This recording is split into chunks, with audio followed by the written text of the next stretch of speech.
Okay, I'm going to do some texture studies. I've done a little bit of prep work. I've got all my stuff out and ready to go, and I've written on each piece what I kind of want to do. So this one is called Lifting Preparation Medium. So I'm going to go ahead and put a little on this because I have to let this dry before I can work it. So I'm just going to spread it out with a big flat brush that I don't normally use because I don't know what it does to my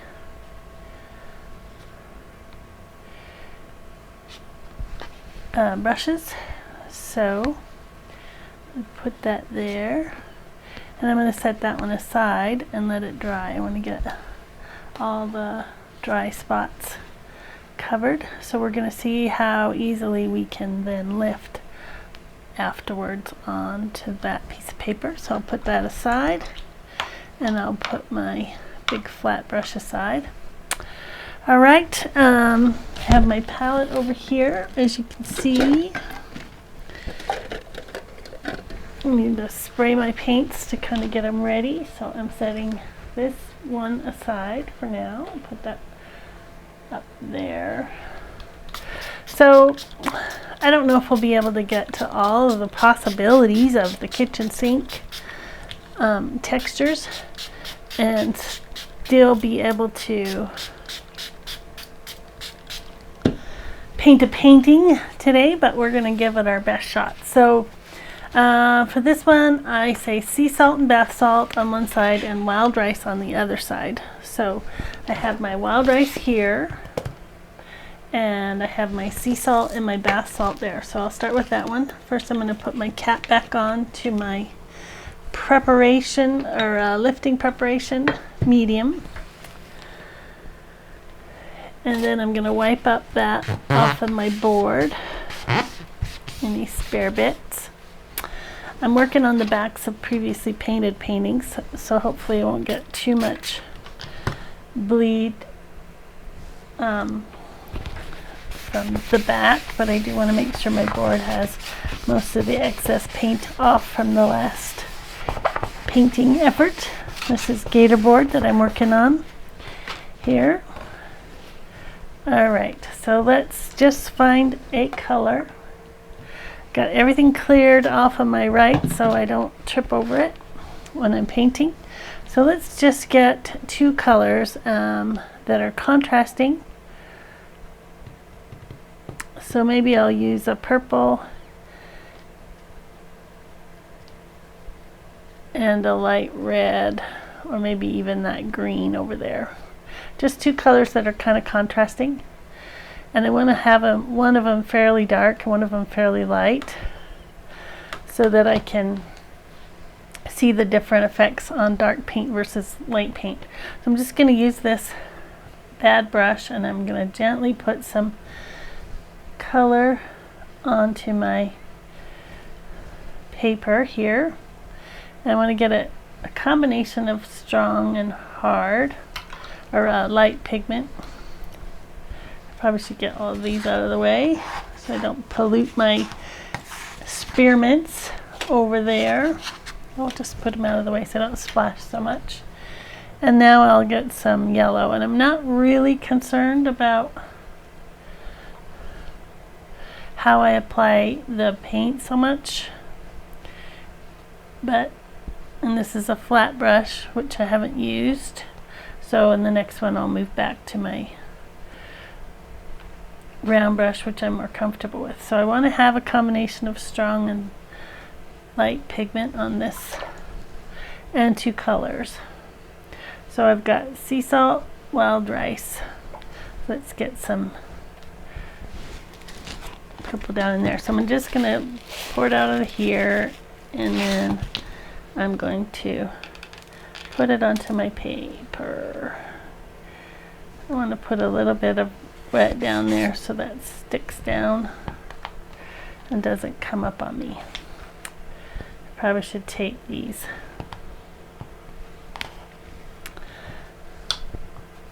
Okay, let's just wet that behind there and try to get that to stick down flat without taping. So now I've got fingerprints all over my painting too. You can see how that works. Okay, so then I'm just going to put some wild rice. I don't know if it's going to have an effect. Hopefully it'll leave a pattern. Maybe I want to flick a little bit of paint on top of it with our splatter technique that we learned last week. And we'll see if that leaves a pattern into the wet or if it just isn't effective at all. So strong purple paint over the top of that. Okay, now we're going to get some sea salt out of our thing because we have to have sea salt. I'm putting this in wet, so note how it, what time you put in the salt is going to make a difference in your overall effect. If you put it on too late, it won't have much effect at all. So I like to put it in when it's shiny wet, but not sopping wet. So that is the sea salt mostly over there. Let's try some bath salts. It's probably going to be a very similar feeling, but let's put some of that over there. And once you've put the salt on, you want to not touch the salt with your brush. It kind of tears up the brush a little bit. But I'm going to splatter a little strong paint over the top of it. Again, I'm using a nasty brush so I don't ruin my good brush, just in case. So we'll see what happens with the salt. Now in all these techniques you're going to have to let them dry, so there's a bit of waiting time in between. So you want to have a place to put these aside while they dry, and then work on your next experiment.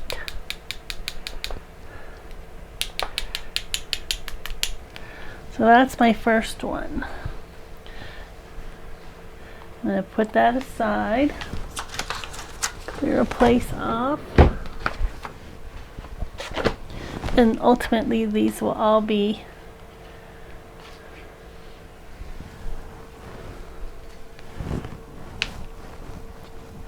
part of our little texture reference book. So it's gonna get messy.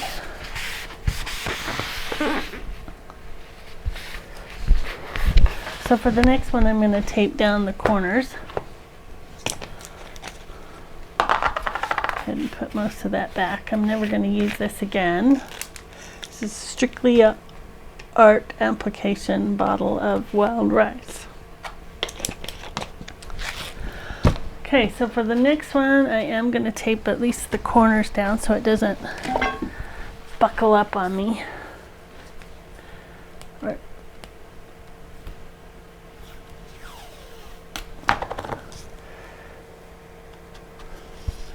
Maybe I'll put this over in the corner so I can work another one on this same board.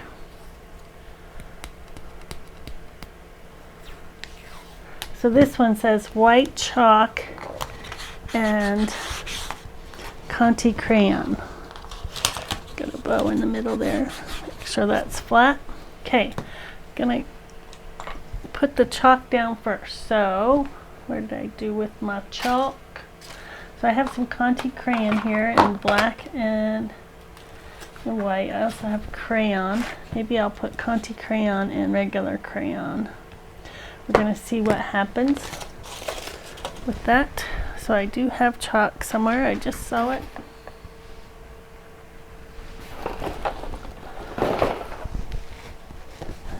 There it is. So this is white chalk.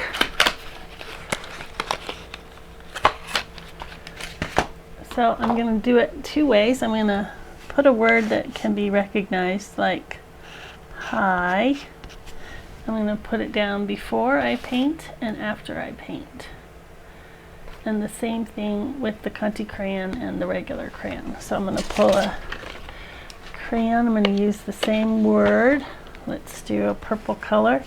This is the crayon. We're going to say hi. And then this is the Conte crayon. Maybe I'll use a white Conte crayon.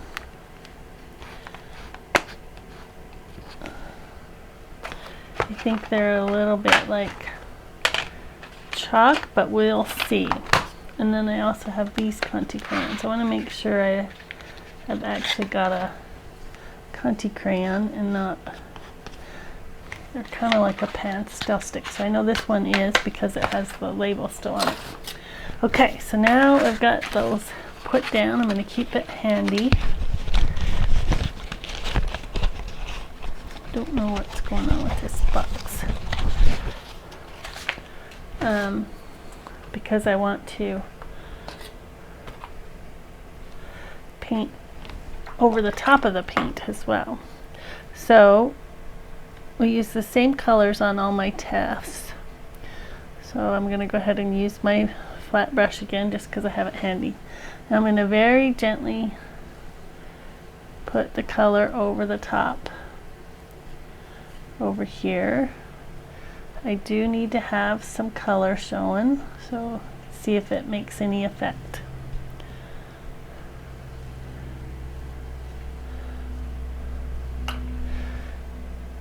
Get my purple.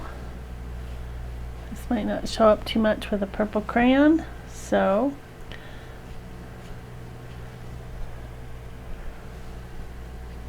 you want to have no white of the paper showing because you want to know what the effect is. So let's get some yellow color over here just so it's contrasting with the purple crayon, and we'll see what happens. So that's with the writing below. We'll let that dry off.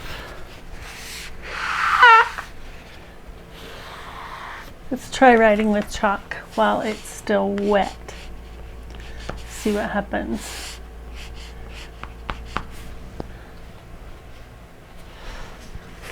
And with the Conte crayon, so we have the blue Conte here.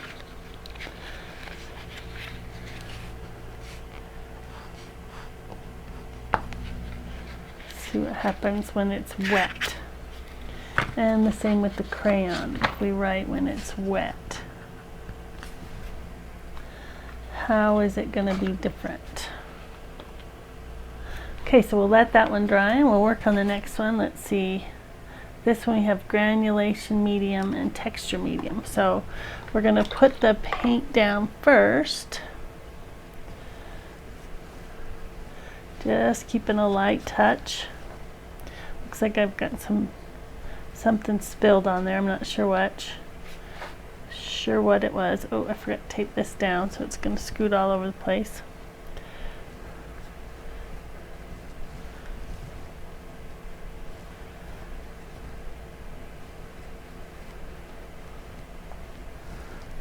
Let's go ahead and put, for me, I don't like a flat brush because it's hard for me to stay with a light touch.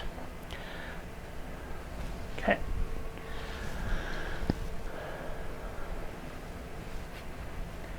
So now we want to use the granulation medium and the texture medium. Hopefully I can get this bottle open. So what I want to do is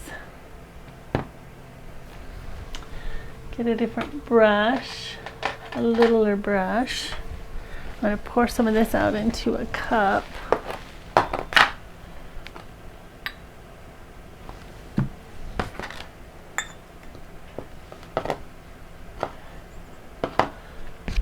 And I'm gonna, so this is the granulation medium on this side, and I'm just gonna put it in there and let it do its thing. I like that it's bowing so it dribbles down. And then this will be the texture medium. We'll see what the difference is. If I can open it, which it doesn't look like I can. Oh, there we go.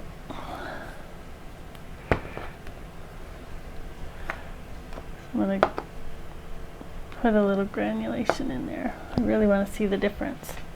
Okay, then I'm going to wipe out my cup of the extra granulation medium, and we'll see how texture medium is different.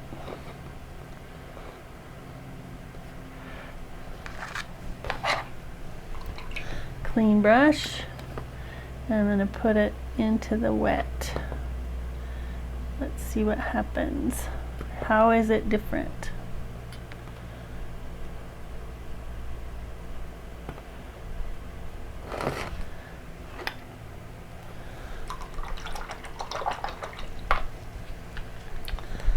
Put the cap back on that. Let's go ahead and splatter a little paint into that. See what happens. What does it do? Should I be diluting it? Should I read the directions? That might be helpful, huh?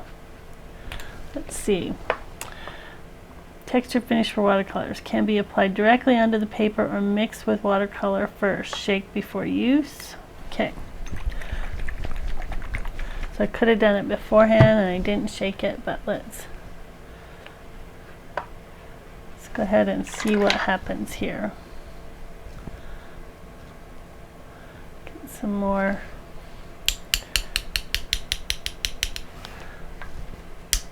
color onto that on both sides.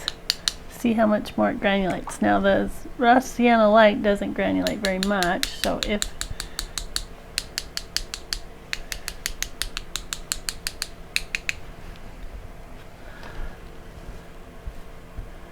we'll see what the result is when that's done. I like the idea of dribbling it onto there.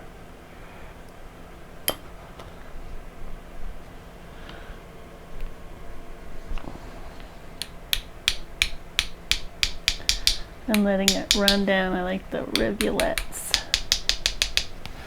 Okay, I'll clean that out. Put the remaining stuff back. First, let's put my cap back on my texture medium.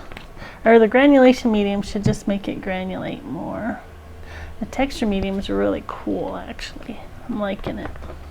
Okay, I'm going to put the excess back just because stuff ain't necessarily cheap. Hopefully this gives you some ideas. So I don't know if you can see that, but it's turning out pretty cool right there. I'm gonna go ahead and collect that excess water that's pooling.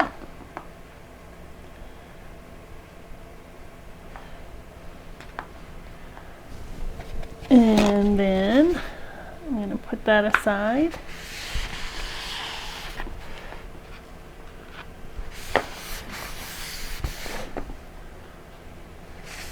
Go ahead and collect that excess water on both sides.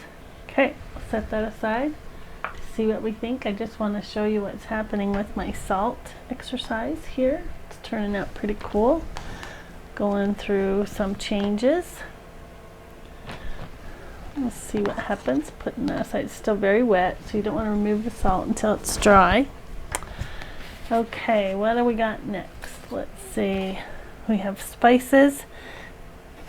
Our spices one. So I'll get my texture medium out of the way. So we've used those two. Have ox gall. Let's see what it says. It says improves wetting and flow of colors, improves acceptance of wash on paper. Add a few drops to your water. Okay, probably won't do that. Iridescent medium.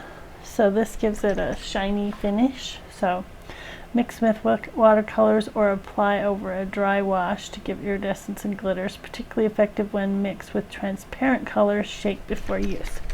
Might have to try that one a little bit. See how my lifting preparation is going. It's still pretty wet. Let's see. This is our paper one. Okay, so let's get some paint down. Using the same two colors for all our exercises so we can see we're not too confused. We can see what effect our different things have. So this is our spices one. Just using a purple and a kind of an ochre yellow. You can use whatever colors you want, just kind of a high value one and a low value one. Once again, I forgot to tape it down. Let's go go ahead and put some yellow, purple across there and some yellow across there. So that you get a mix. Whenever you mix complementary colors, they're going to turn kind of browny. Okay, so let's get our spices out. I've got some thyme leaves. I don't know how long this is going to last, but I'm going to sprinkle some of that into the wet.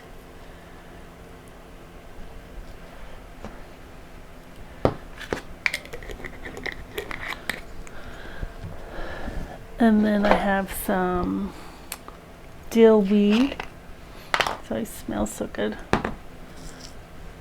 So the dill weed is a little thinner. I don't know if this will come off again.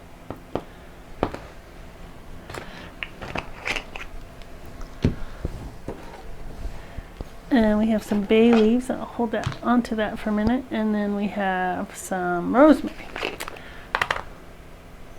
I'm supposed to put the thyme over here. I got it on the wrong place. So just different effects with different spices. Let's see what happens.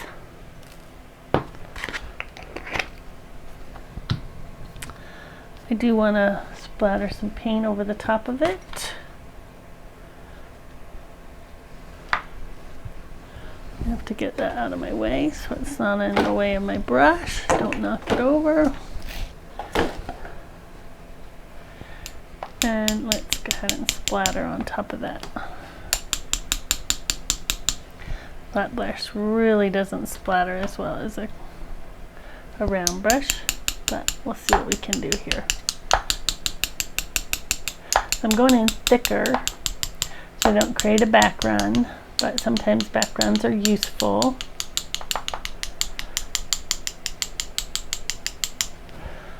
Do the same thing with our... And I'm only splattering so that I can get the paint on the paper without touching it again and disturbing our little spices on the surface. Okay, the bay leaves. Forgot to do the bay leaves. This is kind of pressing the leaf. I don't know if I have enough, but sometimes you can get a pattern. Create the pattern of the leaf. Sometimes not. It's kind of a good way to get some dried leaves. You can go out and get some dried leaves, but I like to take a brush and put some strong paint around the edges just to see if we can't get that pattern to transfer. I don't know. Maybe it isn't gonna work. We'll try it. Okay, put that one aside.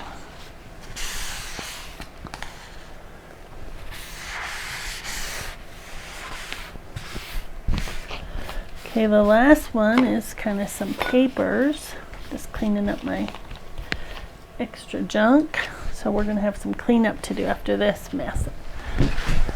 Do we play with this? Okay, so for this one is more about cling film, wax paper, and foil. So I have some foil over here, and I have some cling film. I'm going to get cut down a little bit so it's not so big for my small piece of paper.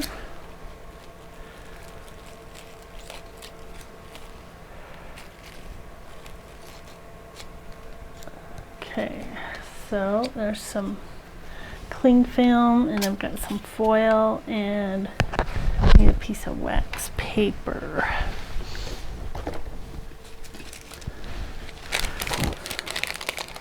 So you want to find the waxy side of the wax paper. It's kind of hard to tell, but I think it's this side. Okay, so I got my papers, or I guess that's paper, ready. Get that out of my way. I should be using a round brush, you know.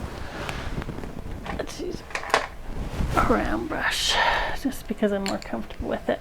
Okay, so we can practice our S-caress. So I'm gonna use my big Gucci brush. This is a very expensive brush, but helps me keep a light touch. So for this, I want to go in pretty strong with my paint. So I'm using my S-caress. So here's my hand hold. I'm coming in on the side. filling up with more. Working on dry paper. Let's get it a little wetter down at this end.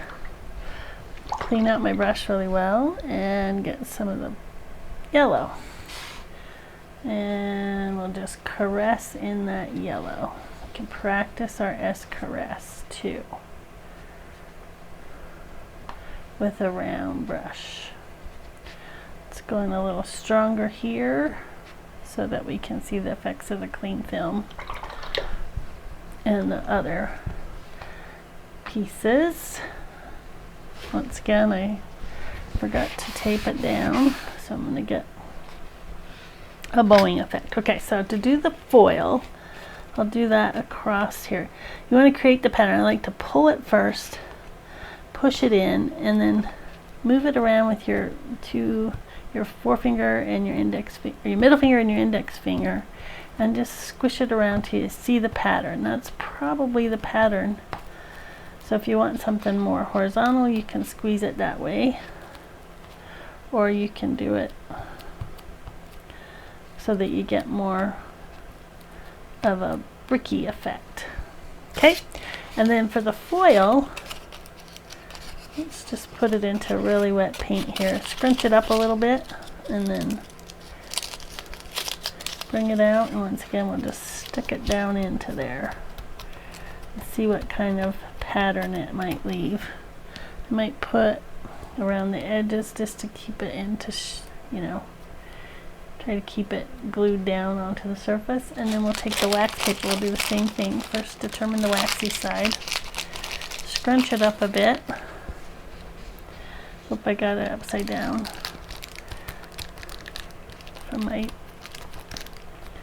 okay, it's similar, but the wax may have a little bit of a different effect. So let's do the same thing while I hold it down. And then maybe you can decide which you like.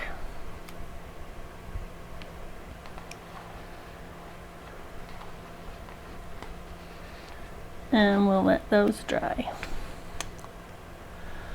Okay, let's see what's going on with my paper here.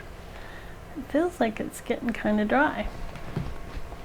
So what effects do we want to put on top of this though? Let's, what have I not done? I haven't done any little, I got a little bit of bubble wrap, so we'll do, see if it's dry, bubble wrap. We're gonna do lifting, obviously. And we'll do string. I'm gonna use some dental floss I have with wax and without wax. So floss, waxed, unwaxed. Okay, so it feels pretty dry. So I'm gonna get my string pre-prepared. That's the waxed, and this is the unwaxed. See what happens.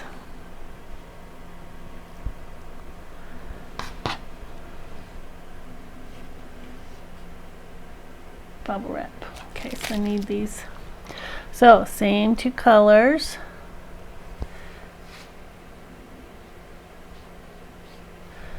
I'm gonna go ahead and gently paint in with my two colors. Connect in the middle.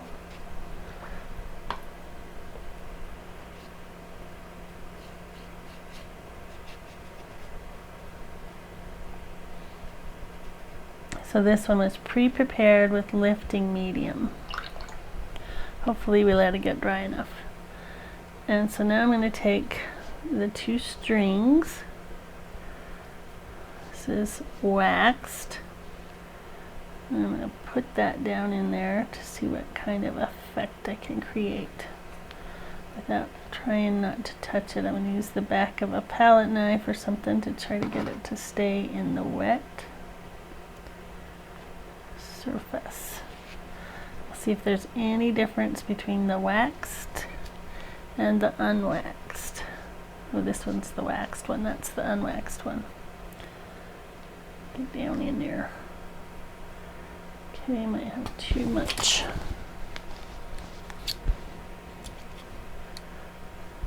Sometimes you can put this down first on a dry piece of paper. Oh, that's turning out so pretty. Just those combination of colors. Okay, gotta get it in there while it's still pretty wet. And we also want to get the bubble wrap. I think I don't have it wet enough though. So let's try splattering.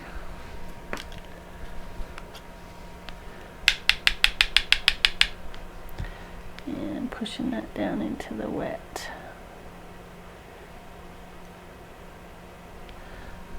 So this is this is wet. I got it backwards from my, come on, come off the brush.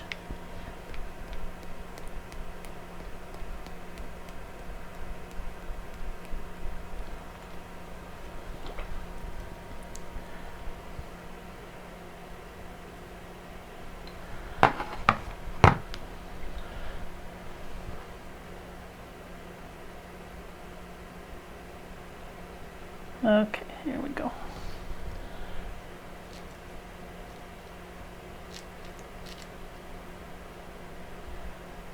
I'm going to do another test where I have it down below and then put the paint on top of it. Okay, then I need some bubble wrap and I got to get it wetter down in here so the bubble wrap will show up. And where did I put my bubble wrap? Okay. Just to see if you want that texture in your paintings. Okay, set those aside. So let's see what's going on with our little salt experiment over here. Bring that over.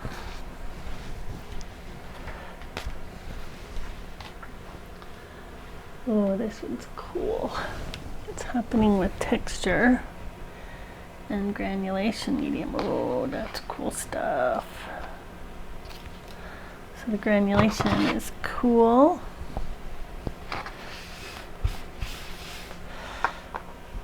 I'm going to stick that over to the side. And this one's starting to dry off. We'll get this one over to the side. I'm just curious whether these spices will transfer more than just a pattern, if they'll transfer a color too, which reminds me we kind of want to do a tea coffee kind of test as well. So I need some more paper I mean.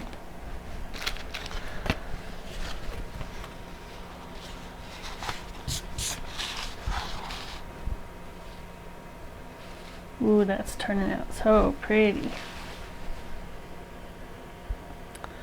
Just liking it. This is still kind of wet, so we'll put them back over here, out of the way. Just wanted to show you what's happening. That color combination is really cool. Didn't count on that. It's so cool. Okay, so now I want to do some tea. And I've got a tea bag that's kind of opened already. This is not fresh tea. So once again, I'm going to use the same two colors.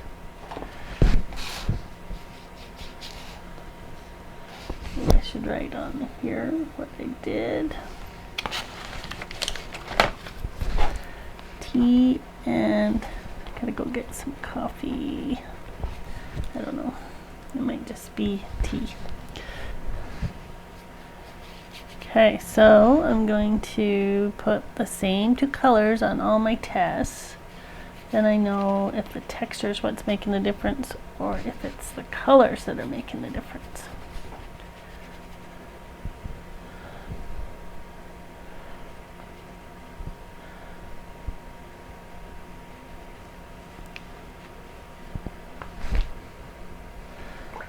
Okay, now we're going to take some tea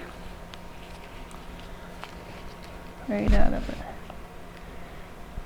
And let's just stain that with tea.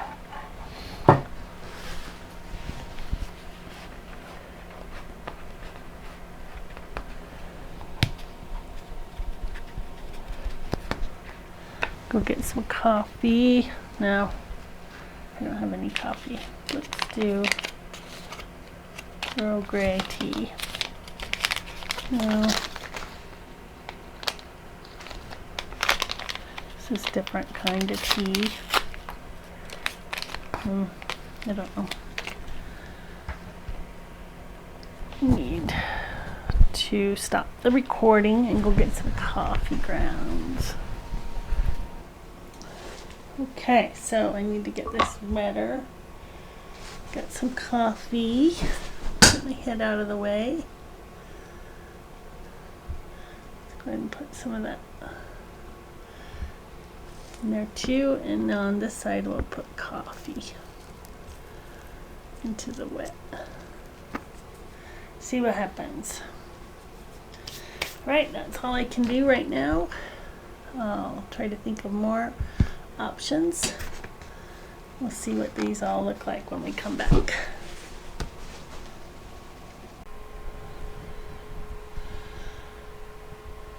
All right, so we're back from our delay.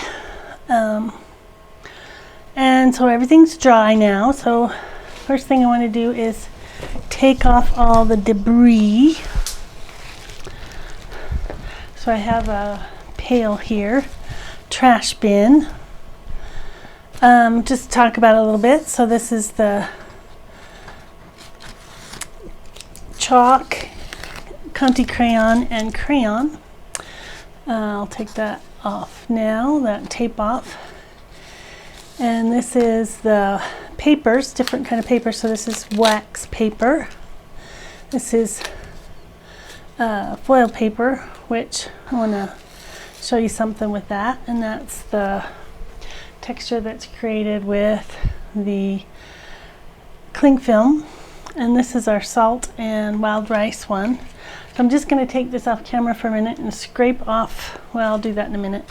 This one is really fascinating. So this is the one where I use the granulation medium, and this is the texture medium. I thought they were essentially the same thing, but they're really nice effects coming in there with the texture medium. And then it's taken a non-granulating paint, Rassiana Light, and making it quite granulating. I'll get in a little closer so you can see that. You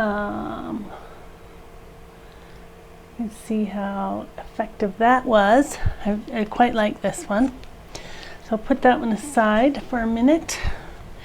And this is our bubble wrap, which is similar to cling film, but it leaves a kind of a fun pattern. Could be a stone wall or something. And then we'll take off our string. So this was the unwaxed string, and this was the waxed string. So not much difference in those effects, but you can see you can get a nice line using string.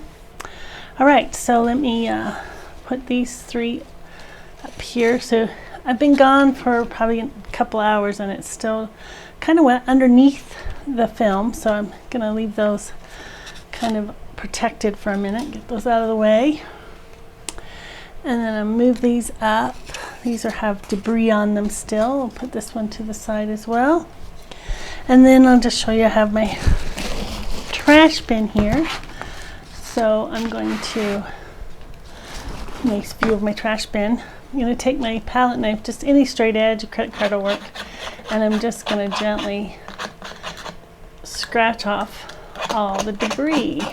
I'm not sure the leaves worked they need to be flatter. Might work better with a soft leaf, you know, fresh, not dried out leaf. To get a good leaf transfer, you might try that exercise again. But that's kind of fun. Interesting little textures in there. Make sure I get all that off. Again, I might paint on this again, so I don't want to necessarily get my fingerprints all over it. Then we'll take the salt. So I use sea salt, wild rice, so that really kind of just puts a little pattern there. And then this was the bath salts, so it's going to smell really good afterwards. And then this will be the salt, and you might have to get under there a little bit. So you need something pretty stiff. A card, like a credit card works. Ooh, that's nice. See how it brought out some of the blues and that purple, underlying purple. If you do this with a combination pigment like Cascade Green, or this is Cobalt Blue Violet, you might get a separation of colors. It might work out pretty nice. But that's pretty neat. I love all these effects you can get in here. Okay, and then finally we have the tea and coffee granules. You can take brewed tea and brewed coffee and paint directly with that, but I was using it more to create a texture, and it does also tone the paint a little bit, so we get some of the coffee color down in there and the tea color. So this is the tea, it was more finely granulating, so you can see that's some fun textures. I'm trying to be gentle and just scrape off those extra bits. So then I want to take my board and wipe off the extra debris as well. Okay, so what do we want to do with these? We want to see if they inspire us for creating any kind of texture. So we'll now come into our photographs and see what kinds of things they might inspire us in photographs. So we have a whole pile of photographs here that I was trying to think about textures. Got some more over here. So let's use our imaginations a little bit and try to see what we can do. Now, if you look at this and imagine this being the same colors, look at how closely that resembles that bush effect. We can paint in some darks, you know, dark shapes around, but you get that bush effect pretty easily. And then some of these things are kind of nice for the same kind of foliage that you get in there. And for the rocks, you might use your credit card scraping off that we did last week. Let's see, what else have we got in terms of our photographs? So this kind of left a little bit of a shine on it, which is kind of fun. So let's see what can happen in here. Kind of reminds me of a rock wall or a stone path or something. Let's see what else. Look at all those soft textures that you might, all this texture-y stuff back in here can easily be this blurred texture in the background. What about anything that looks a little aquatic?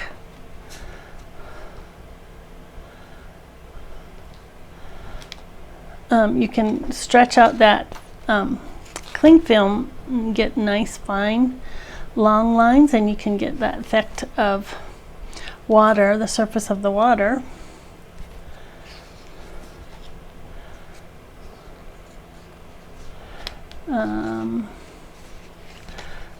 This is a wonderful effect for all kinds of foliage. You have highlights and lowlights. Lots of little dots. I really like that. I don't know how I'd use it, but let me look through my photos here, see what other kind of stuff we've got going on. You can see however you position your string, you might be able to get nice fine lines for things.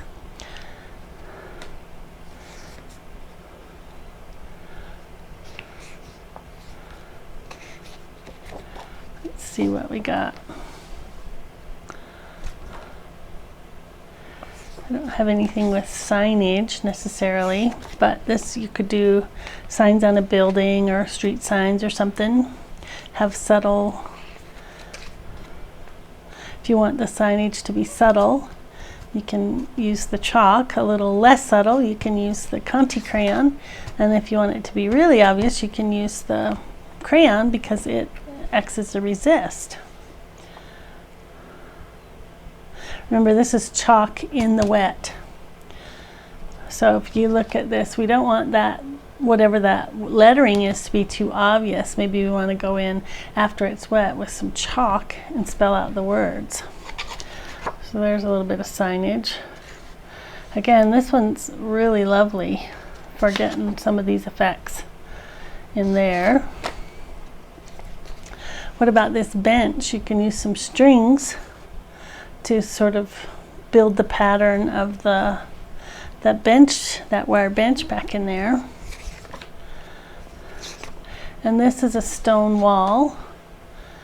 If you have a more organic stone wall, this will be really nice and getting some textures in there, as well as this. Look at this, is very reminiscent of these. If you use it with different colors, you can get a lot of those speckles. Same thing over here. This pattern is very reminiscent of a flower. If you change the color, look at that little rose flower pattern in there. Same thing here. If you'd masked off some of the lighter areas, that would be a really nice flower pattern.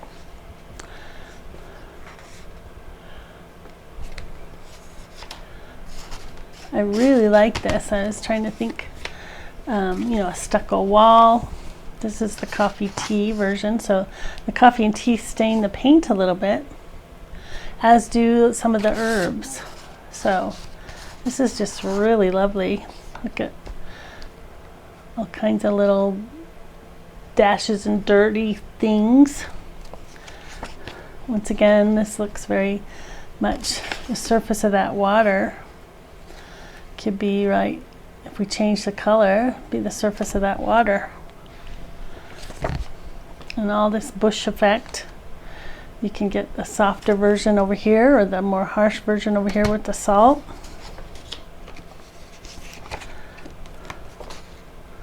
I can see doing some Queen Anne's lace, mask off some really white whites and then put this around for the ones that are kind of in the background. If we straighten out the cling film, more long and narrow striations, this might work really well for a tree trunk. These grassy strokes, we want to use our calligraphy strokes, or line and push-pull strokes, our pull and our push-pull. This lovely texture, and then just come in with some calligraphy strokes for the trunk, and the dark at the very end. But right here, look at how effective that would be for creating that bow of leaves. And this as well would be a nice bow of leaves. So this was the wax. No, this was the bubble wrap painting. So we could almost do cattails, especially if we had masked off some whites around that. Could do cattails with this effect, or with where'd it go? The one with the these right here. We could do cattails in the distance with our wild rice. I really like that. Look at down in here. It's very similar to what you're seeing down in those patterns right there.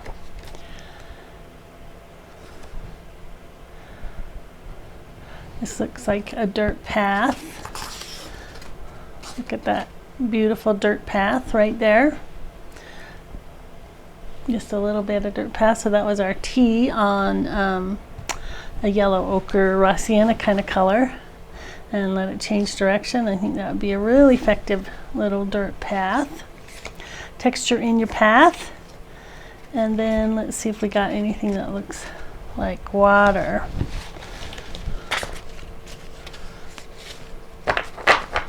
Again, I think you could do your cling film more, pull it tight, have more linear effects. You could get a watery effect really easily there. And the string, you can build just about any shape you want. If you need a circular, oval, gate, man-made sort of structure in there. So let's put those out. Pretty exciting. So what we're going to do with these, I'll show you. I'm going to get the ones we did the other day as well. So we have 7 little studies and we don't want to lose track of them. So we're going to combine them into a texture book. So I'll be right back with how we're going to do that.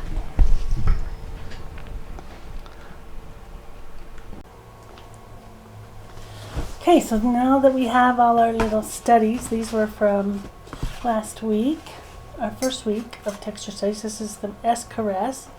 I want to put in the corner a little punch hole, and I'm going to write on here, you can write on the front or the back, but sometimes it's easier. And I like to put the color ultramarine, and this was Hansa Yellow Deep. This was Holbein, and this was Daniel Smith, just to give me a clue what I'm doing. And this was a long and skinny one that I actually quite like. I'm going to go ahead and put it in my texture study. It's a little bit longer than my others, but I don't want to lose that coolness at the bottom. This is a little bit longer too, so I'm going to go ahead and cut it a little bit wider, just so it doesn't protrude too much out of there. And then punch a hole. So this was Sumier Strokes with Ultramarine Blue by Holbein. So whatever code you come up with, just make sure you can remember what it is. I'm going to punch a hole, and this was Sumier, and this was Rose of Ultramarine, and that's Daniel Smith. And I'm gonna maybe even say that this is the pull and pull push strokes, just so I can remember after I put them away for a while. And these I already wrote on, but I'm gonna punch a hole in the corner, punch a hole in the corner, deciding which is the top, which is the bottom.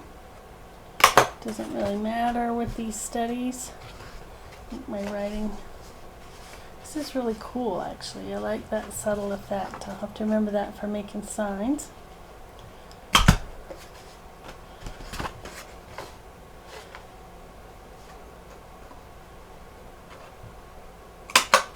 So we'll go ahead and punch holes in all these. I like that too, with the coffee and the tea. That one's already punched. These are some previous ones. I'm not going to put it in the texture study because it's not legit. So what I want to do is start at the first, so I have kind of a record.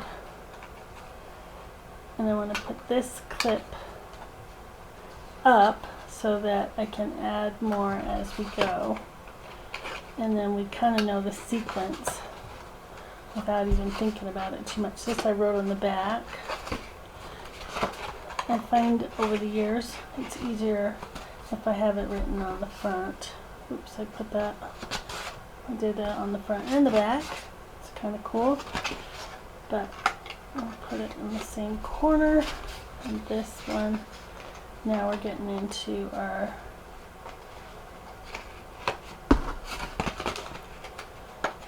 today's texture references. We did 7 today, and we might need another steak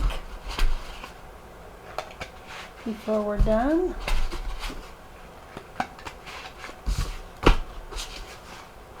But essentially that's the idea. So we can have all our texture studies in one place, and they'll be in order of how we did them. And then you can sort of fan it out. You can put it in the center, it's up to you. But that's kind of what we're going to do, is build a little texture reference guide. So it'll help us with our ideas as we're looking at photographs. It'll help us get some inspiration of how we might get an effect in our watercolors.